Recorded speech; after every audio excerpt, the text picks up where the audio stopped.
साथियों नमस्कार। स्वागत है आप सभी का आपके अपने चैनल आसान साहित्य पर। मेरा नाम साहिल है। आज हम पद्मावत की कथा का अध्ययन करेंगे।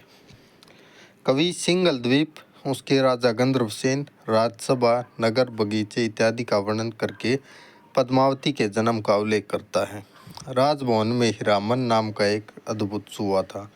सुआ यानी तोता, जिसे पद्मावती बहुत चाहती थी और सदा उसी के पास रहकर अनेक प्रकार की बातें कहा करती थी। पद्मावती क्रम से सयानी हुई और उसके रूप की ज्योति भूमंडल में सबसे ऊपर हुई। जब उसका कहीं विवाह न हुआ तब रात दिन हीरामन से इसी बात की चर्चा किया करती थी। सुए ने एक दिन कहा कि यदि कहो तो देश देशांतर में फिरकर तुम्हारे योग्य वर ढूंढूं। राजा ने जब इस बातचीत का पता लगा तब उसने क्रुद्ध होकर सुए को मार डालने की आज्ञा दी। पद्मावती ने विनती कर किसी प्रकार सुए के प्राण बचाए। सुए ने पद्मावती से विदा मांगी, पर पद्मावती ने प्रेम के मारे सुए को रोक लिया। सुआ उस रात तो रुक गया, पर उसके मन में खटका बना रहा। एक दिन पद्मावती सखियों को लिए हुए मानसरोवर में स्नान और जल क्रीड़ा करने गई। सुए ने सोचा कि अब यहाँ से चटपट चल देना चाहिए। यह वन की ओर उड़ा, जहाँ पक्षियों ने उसका बड़ा सत्कार किया। 10 दिन पीछे एक बहेलिया हरी पत्तियों की टिट्टी लिए हुए उस वन में चला आ रहा था, और पक्षी तो उस चलते पेड़ को देखकर उड़ गए, पर हीरामन चारे के लोभ में वही रहा। अंत में बहेलिये ने उसे पकड़ लिया और बाजार में उसे बेचने के लिए ले गया। चित्तौड़ के एक व्यापारी के साथ एक दिन ब्राह्मण भी कहीं से रुपए लेकर लोभ की आशा में सिंगल की होट में आया था। उसने सुए को पंडित देख मोल ले लिया और लेकर चित्तौड़ आया। चित्तौड़ में उस समय राजा चित्रसेन मर चुका था और उसका बेटा रतन सेन गद्दी पर बैठा था। प्रशंसा सुनकर रतन सेन ने लाख रुपए देकर हीरामन सुए को मोल ले लिया। एक दिन रतन सेन कहीं शिकार को गया था। उसकी रानी नागमती सुए के पास आई और बोली, मेरे समान सुंदरी और भी कोई संसार में है? इस पर सुआ हंसा और उसने सिंगल की पद्मिनी स्त्रियों का वर्णन करके कहा कि उनमें और तुम में दिन और अंधेरी रात का अंतर है। रानी ने सोचा, यदि यह तोता रहेगा तो किसी दिन राजा से भी ऐसा ही कहेगा और वह मुझसे प्रेम करना छोड़कर पद्मावती के लिए जोगी होकर निकल पड़ेगा। उसने अपनी दाई से उसे ले जाकर मार डालने को कहा। दाई ने परिणाम सोचकर उसे मारा नहीं, छिपा रखा। जब राजा ने लौटकर सुए को न देखा तब उसने बड़ा कोप किया। अंत में हीरामन उसके सामने लाया गया और सब ने सब वृत्तांत कह सुनाया। राजा को पद्मावती का रूप वर्णन सुनने की बड़ी उत्कंठा हुई और हीरामन ने उसके रूप का लंबा चौड़ा वर्णन किया। उस वर्णन को सुन राजा बेसुध हो गया। उसके हृदय में ऐसा प्रबल अभिलाष जगा कि वह रास्ता बताने के लिए हीरामन को साथ ले जोगी होकर घर से निकल पड़ा। उसके साथ 16,000 कुंवर भी जोगी होकर चले। मध्य प्रदेश के नाना दुर्गम स्थानों के बीच होते हुए सब लोग कलिंग देश में पहुँचे। वहाँ के राजा गजपति से जहाज लेकर रतन सेन ने और सब जोगियों के सहित सिंगल द्वीप की ओर प्रस्थान किया। शार समुंदर, शीर समुंदर, दधी समुंदर, उदधी समुंदर, सुरा समुंदर और किलकिला समुंदर को पार करके वे 7वें मानसरोवर समुंदर में पहुँचे, जो सिंगल द्वीप के चारों ओर है। सिंगल द्वीप में उतरकर जोगी रतन सेन तो अपने सब जोगियों के साथ महादेव के मंदिर में बैठकर तप और पद्मावती का ध्यान करने लगा, और हीरामन पद्मावती के भेंट करने गया। जाते समय वह रतन सेन से कहता गया कि वसंत पंचमी के दिन पद्मावती महादेव के मंडप में वसंत पूजा करने आएगी। उस समय तुम्हें उसका दर्शन होगा और तुम्हारी आशा पूर्ण होगी। बहुत दिन पर हीरामन को देख पद्मावती बहुत रोई। हीरामन ने अपने निकल भागने और बेचे जाने का वृत्तांत कह सुनाया। इसके उपरांत उसने रतन सेन के रूप, कुल, ऐश्वर्य, तेज आदि का बड़ी प्रशंसा करके कहा कि सब प्रकार से तुम्हारे योग्य वर है और तुम्हारे प्रेम में जोगी होकर यहाँ तक आ पहुँचा है। पद्मावती ने उसकी प्रेम व्यथा सुनकर जयमाल देने की प्रतिज्ञा की और कहा कि वसंत पंचमी के दिन पूजा के बहाने मैं उसे देखने जाऊंगी। सुआ यह समाचार लेकर राजा के पास मंडप में लौट आया। वसंत पंचमी के दिन पद्मावती सखियों सहित मंडप में गई और उधर पहुंची जिधर रतनसेन और उसके साथी जोगी थे। पर जो ही रतनसेन की आंखें उस पर पड़ी वह मूर्छित होकर गिर पड़ा। पद्मावती ने रतनसेन को सब प्रकार से वैसा ही पाया जैसा सुए ने कहा था। वह मूर्छित जोगी के पास पहुंची और उसे होश में लाने के लिए उस पर चंदन छिड़का। जब वह न जागा तब चंदन से उसके हृदय पर यह बात लिखकर वह चली गई कि जोगी तूने भिक्षा प्राप्त करने योग्य योग नहीं सीखा। जब फल प्राप्ति का समय आया तब तू सो गया। राजा को जब होश आया तब वह बहुत पछताने लगा और जल मरने को तैयार हुआ। सब देवताओं को भय हुआ कि यदि यही कहीं यह जला तो इसकी घोर वीराग्नि से सारे लोग भस्म हो जाएंगे। उन्होंने जाकर महादेव पार्वती के यहाँ पुकार की। महादेव कोढ़ी के वेश में बैल पर चढ़े राजा के पास आए और जलने के कारण पूछने लगे। इधर पार्वती की जो महादेव के साथ आई थी यह इच्छा हुई कि राजा का प्रेम की परीक्षा लें। यह अत्यंत सुंदरी अप्सरा के रूप धरकर आई और बोली, मुझे इंद्र ने भेजा है, पद्मावती के जाने दो, तुझे अप्सरा प्राप्त हुई। रतनसेन ने कहा, मुझे पद्मावती को छोड़ और किसी से कुछ प्रयोजन नहीं। पार्वती ने महादेव से कहा कि रतनसेन का परम प्रेम सच्चा है। रतनसेन ने देखा कि उस कोढ़ी की छाया नहीं पड़ती है, इसके शरीर पर मक्खियाँ नहीं बैठती हैं और इसकी पलकें नहीं गिरती हैं, अतः यह निश्चय ही कोई सिद्ध पुरुष है। फिर महादेव को पहचान कर वह उनके पैरों पर गिर पड़ा।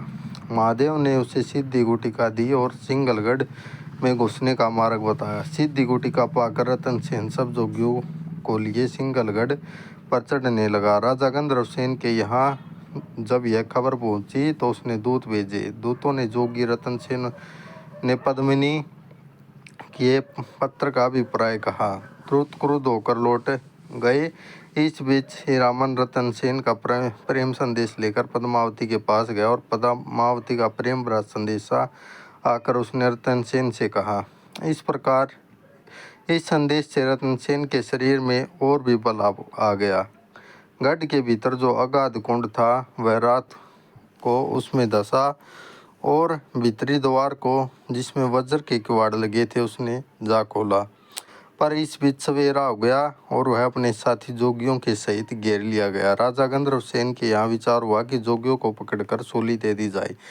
दल बल के सहित सब सरदारों ने जोगियों पर चढ़ाई की। रतनसेन के साथ युद्ध के लिए उत्सुक हुए, पर रतनसेन ने उन्हें यह उपदेश देकर शांत किया कि प्रेम मार्ग में क्रोध करना उचित नहीं है। अंत में सब जोगियों सहित रतनसेन पकड़ा गया। इधर यह सब समाचार सुन पद्मावती की बुरी दशा हो रही थी। राम सुए ने जाकर उसे धीरज बंधाया कि रतनसेन पूर्ण सिद्ध हो गया है, वह मर नहीं सकता।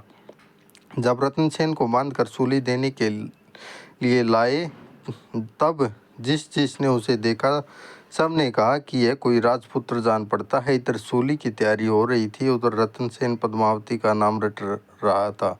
महादेव ने जब जोगी पर ऐसा संकट देखा तब वे पार्वती बाट बाटनी का रूप धरकर वहां पहुंचे। इस बीच रामन सुआ भी रतनसेन के पास पद्मावती का संदेशा लेकर आया कि मैं भी हथेली पर प्राण लिए बैठी हूँ, मेरा जीना मरना तुम्हारे साथ है। बाट जो वास्तव में महादेव थे ने राजा गंधर्वसेन को बहुत समझाया कि यह जोगी नहीं राजा और तुम्हारी कन्या के योग्य वर है, पर राजा इस पर और भी क्रुद्ध हुआ।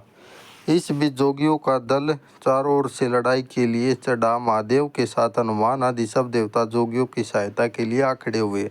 गंधर्वसेन की सेना के हाथियों के समूह जब आगे बढ़ा तो हनुमान ने अपनी लंबी पूंछ में सबको लपेटकर आकाश में फेंक दिया। राजा गंधर्वसेन ने फिर महादेव का घंटा और विष्णु का शंख जोगियों की ओर से सुनाई पड़ा तो साक्षात शिव युद्ध स्थल में दिखाई पड़े। यह देखते ही गंधर्वसेन महादेव के चरणों पर जा गिरा और बोला, कन्या आपकी है, जिसे देना चाहे उसे दीजिए। इसके उपरांत ही रामन सुए ने आकर राजा रतनसेन के चित्तौड़ से आने का सब वृत्तांत कह सुनाया और गंधर्वसेन ने बड़ी धूमधाम से रतनसेन के साथ पद्मावती का विवाह कर दिया। रतनसेन के साथी जो 16,000 कुंवर थे उन सब का विवाह भी पद्मिनी स्त्रियों के साथ हो गया और सब लोग बड़े आनंद के साथ कुछ दिनों तक सिंगल में रहे।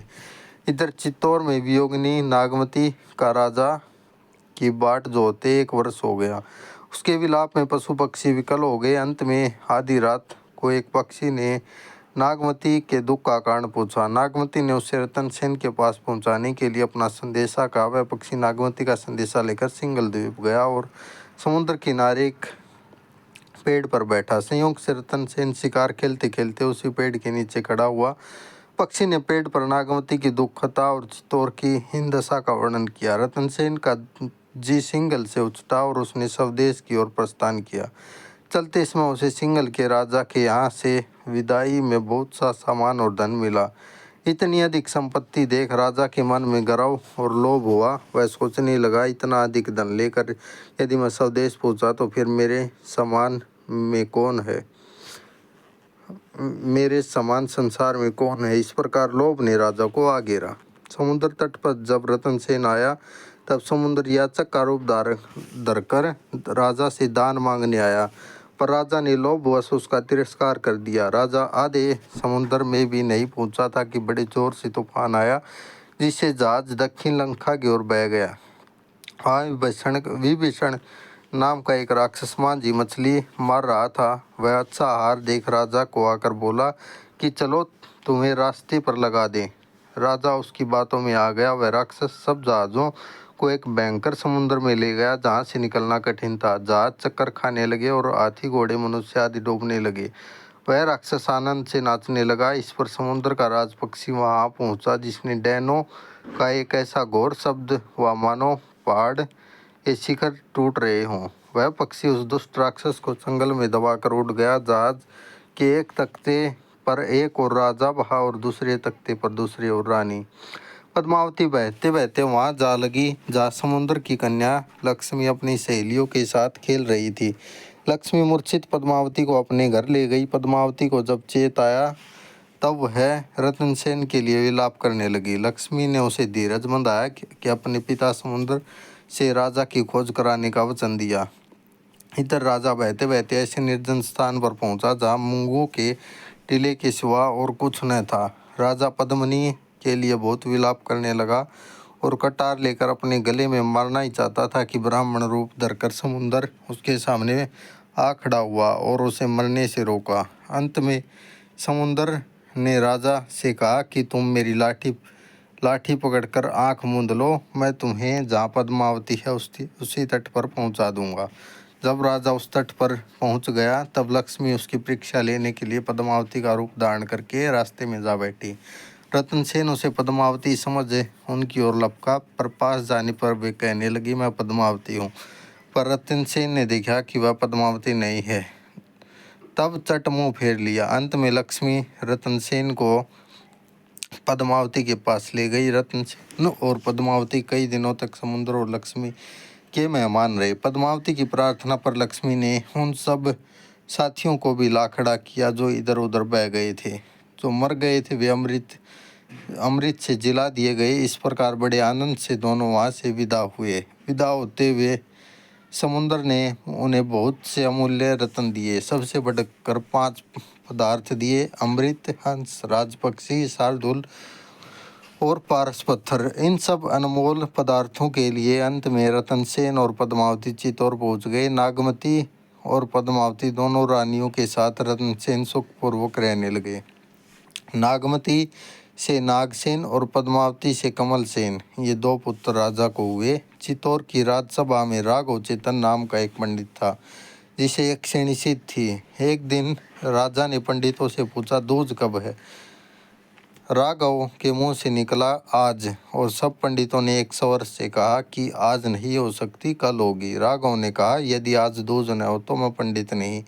पंडितों ने कहा, राघव वामार्गी है, यक्षिणी की पूजा करता है, जो चाहे सो कर दिखावे, पर आज दूज नहीं हो सकती। राघव ने यक्षिणी के प्रभाव से उसी दिन संध्या के समय द्वितीया का चंद्रमा दिखा दिया, पर जब दूसरे दिन चंद्रमा देखा गया तब वह द्वितीया का ही चंद्रमा था। इस पर पंडितों ने राजा रतन सेन से कहा, देखिए, यदि कल द्वितीया रही होती तो आज चंद्रमा की कला कुछ अधिक होती। झूठ और सच की परख कर लीजिए। राघव का वेद खुल गया और वह वेद विरुद्ध आचार करने वाला प्रमाणित हुआ। राजा रतन सेन ने उसे देश निकाले का दंड दिया। पद्मावती ने जब यह सुना तब उसने ऐसे गुणी पंडित का असंतुष्ट होकर जाना राज्य के लिए अच्छा नहीं समझा। उसने भारी दान देकर राघव को प्रसन्न करना चाहा। सूर्य ग्रहण का दान देने के लिए उसने उसे बुलाया। जब राघव महल के नीचे आया तब पद्मावती ने अपने हाथ का एक अमूल्य कंगन, जिसका जोड़ा और कहीं दुष्प्राप्य था, झरोखे पर से फेंका। झरोखे पर पद्मावती की झलक देख राघव बेसुध होकर गिर पड़ा। जब उसे चेत हुआ तब उसने सोचा कि अब यह कंगन लेकर बादशाह के पास दिल्ली चलूं और पद्मिनी के रूप का उसके सामने वर्णन करूं। वह लंपट है, तुरंत चित्तौड़ पर चढ़ाई करेगा। इसके जोड़ का दूसरा कंगन भी मुझे इनाम देगा। यदि ऐसा हुआ तो राजा से मैं बदला भी ले लूँगा और सुख से जीवन भी बिताऊँगा। यह सोचकर राघव दिल्ली पहुँचा और वहाँ बादशाह अलाउद्दीन को कंगन दिखाकर उसने पद्मिनी का रूप का वर्णन किया। अलाउद्दीन ने बड़े आदर से उसे अपने यहाँ रखा और सरजा नामक एक दूत के हाथ एक पत्र रतन सेन के पास भेजा कि पद्मिनी को तुरंत भेज दो, बदले में और जितना राज्य चाहो ले लो। पत्र पाते ही राजा रतन सेन क्रोध से लाल हो गया और बिगड़कर दूत को वापस कर दिया। अलाउद्दीन ने चित्तौड़गढ़ पर चढ़ाई कर दी। 8 वर्ष तक मुसलमान चित्तौड़ को घेरे रहे और घोर युद्ध होता रहा, पर गढ़ न टूट सका। इसी बीच दिल्ली से एक पत्र अलाउद्दीन को मिला, जिसमें हरेव लोगों के फिर से चढ़ आने का समाचार लिखा था। बादशाह ने जब यह देखा कि गढ़ नहीं टूटता है और उसने कपट की एक चाल सोची। उसने रतन सेन के पास संधि का एक प्रस्ताव भेजा और यह कहलाया कि मुझे पद्मिनी नहीं चाहिए। समुद्र से जो 5 अमूल्य वस्तुएं तुम्हें मिली हैं उन्हें देकर मेल कर लो। राजा ने स्वीकार कर लिया और बादशाह को चित्तौड़गढ़ के भीतर ले जाकर बड़ी धूमधाम से उसकी दावत की। गोरा बादल नामक विश्वास पात्र सरदारों ने राजा को बहुत समझाया कि मुसलमान का विश्वास करना ठीक नहीं, पर राजा ने ध्यान न दिया। वे दोनों वीर नीतिज्ञ सरदार रूठ कर अपने घर चले गए।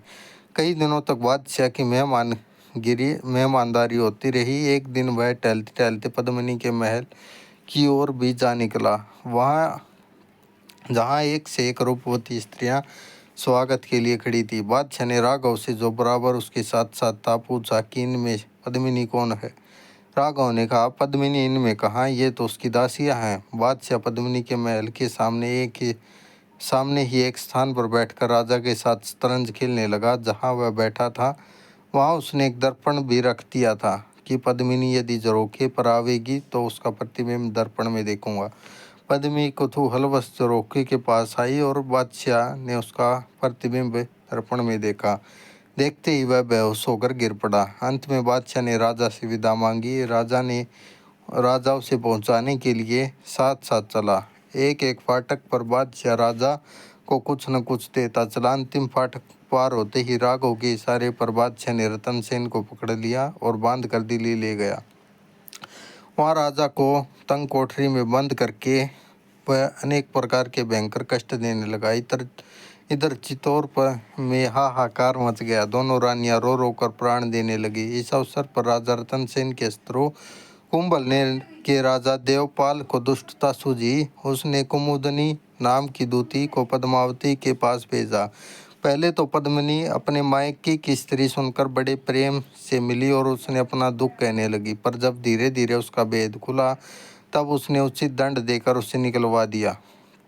इसके पीछे अलाउद्दीन ने भी जोगिन के वेश में एक दूती इस आशय में भेजी कि वह रतन सेन की भेंट कराने के बहाने पद्मावनी को जोगिन बनाकर अपने साथ दिल्ली लाएगी, पर उसकी दाल भी न गली। अंत में पद्मिनी गोरा और बादल के घर गई। उन दोनों क्षत्रिय वीरों के सामने अपना दुख रोकर उसने राजा को छुड़ाने की प्रार्थना की। दोनों ने राजा को छुड़ाने की दृढ़ प्रतिज्ञा की और रानी को बहुत धीरज बंधाया। दोनों ने सोचा कि जिस प्रकार मुसलमानों ने धोखा दिया उसी प्रकार उनके साथ भी चाल चलनी चाहिए। उन्होंने 1600 ढकी पालकियों के भीतर सशस्त्र राजपूत सरदारों को बिठाया और जो सबसे उत्तम और बहुमूल्य पालकी थी उसके भीतर औजार के साथ एक लोहार को बिठाया। इस प्रकार वे प्रसिद्ध करके चले कि 1600 दासियों के सहित पद्मिनी दिल्ली जा रही है। गोरा के पुत्र बादल की अवस्था बहुत थोड़ी थी। जिस दिन दिल्ली जाना था उसी दिन उसका गोना आया था। उसकी नवागता वधू ने उसे युद्ध में जाने के लिए बहुत रोका, पर उस वीर कुमार ने एक न सुनी। अंत में 1600 सवारियों सहित वे दिल्ली के किले में पहुंचे। वहां कर्मचारियों को घूस देकर अपने अनुकूल किया, जिससे किसी ने पालकियों की तलाशी न ली। बादशाह ने यहाँ खबर गई कि पद्मिनी आई है और कहती कि राजा से मिल लूँ और उन्हें चित्तौड़ के खजाने की कुंजी सुपुर्द कर दूँ, तब महल में जाऊँ। बादशाह ने आज्ञा दे दी। वह सजी हुई पालकी वहाँ पहुँचाई गई जहाँ राजा रतन सेन कैद था। पालकी में से निकलकर लोहार ने चट राजा की बेड़ी काट दी, जहाँ वह सशस्त्र लेकर एक घोड़े पर सवार हो गया जो पहले से तैयार था। देखते और हथियारबंद सरदार भी पालकियों से निकल पड़े। इस प्रकार गोरा और बादल राजा को छुड़ाकर चित्तौड़ चले। बादशाह ने जब सुना कि अपनी सेना सहित पीछा किया। गोरा बादल ने जब शाही फौज पीछे देखी, 1000 सैनिकों को लेकर गोरा तो शाही फौज को रोकने के लिए डट गया और बादल राजा रतन सेन को लेकर चित्तौड़ की ओर बढ़ा। वृद्ध वीर गोरा बड़ी वीरता से लड़कर और हजारों को मारकर अंत में सरजा के हाथ से मारा गया। इस बीच राजा रतन सेन चित्तौड़ पहुंच गया। पहुंचते ही उसी दिन रात को पद्मिनी के मुंह से रतन सेन ने जब देवपाल की धृष्टता का हाल सुना, तब उसने उसे बांध लाने की प्रतिज्ञा की। सवेरा होते ही रतन सेन ने कुंभल नहर पर चढ़ाई कर दी। रतन सेन और देवपाल के बीच द्वंद्व युद्ध हुआ। देवपाल सांग मारकर लौटना ही चाहता था कि रतन सेन ने उसे जा पकड़ा और उसका सिर काटकर उसके हाथ पैर बांधे। इस प्रकार अपनी प्रतिज्ञा पूरी कर और चित्तौड़गढ़ की रक्षा का भार बादल को सौंप रतन सेन ने शरीर छोड़ा। राजा का शव लेकर पद्मावती और नागवती दोनों रानियां सती हो गई। इतने में शाही सेना चित्तौड़गढ़ आ पहुंची। बादशाह ने पद्मिनी के सती होने का समाचार सुना। बादल ने प्राण रहते गढ़ की रक्षा की और अंत में वह फाटक की लड़ाई में मारा गया और चित्तौड़गढ़ पर मुसलमानों का अधिकार हो गया। तो साथियों, ये पद्मावत की कथा थी। धन्यवाद। आज के लिए केवल इतना ही। फिर मिलते हैं किसी और अन्य विषय के साथ।